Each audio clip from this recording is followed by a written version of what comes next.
नमो बुद्धाय मेरे प्यारे दोस्तों, मैं आज एक प्रेरक कहानियों में से एक कहानी आपको सुनाने जा रहा हूँ। एक समय की बात है जब भगवान बुद्ध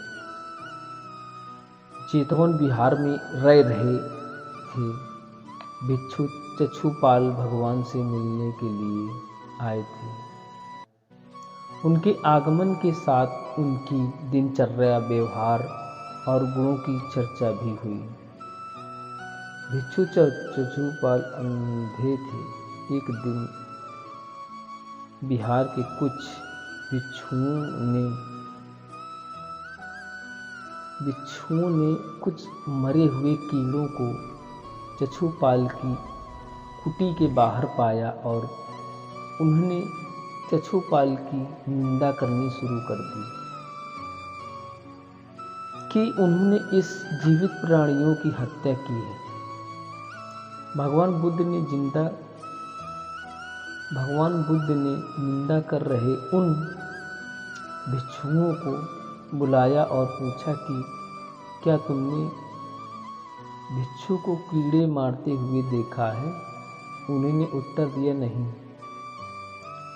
इस पर भगवान बुद्ध ने उन साधकों से कहा कि जैसे तुमने उन्हें कीड़ों को मारते हुए नहीं देखा, वैसे ही चक्षुपाल ने भी उन्हें मरते हुए नहीं देखा और उन्होंने कीड़ों को जानबूझकर नहीं मारा है।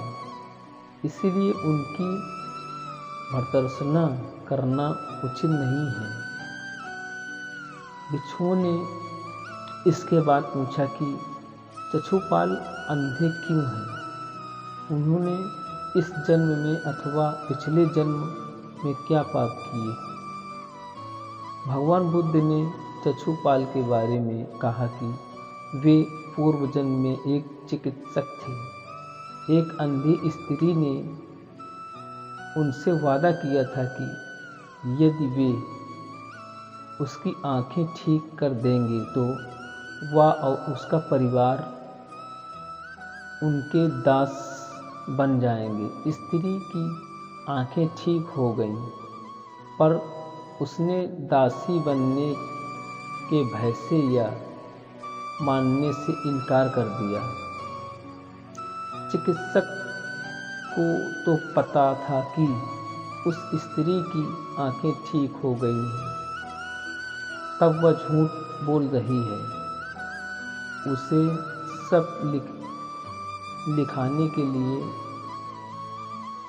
उसे सबक सिखाने के लिए या बदला लेने के लिए चक्षुपाल ने दूसरी दवा दी। उस दवा से महिला फिर अंधी हो गई। वह कितना ही रोई पीटी, लेकिन चक्षुपाल जरा भी नहीं पसीजा। इस पाप के फलस्वरूप अगले जन्म में चिकित्सक को अंधा बनना पड़ा। नमो बुद्धाय मेरे प्यारे दोस्तों, ये हमें सीख मिलती है इन कहानियों से कि अगर हम इस जन्म में कुछ करते हैं गलत, तो अगले जन्म में हमें उसका परिणाम स्वरूप मिलता है। वही हुआ चक्षुपाल के साथ। नमो बुद्धाय दोस्तों।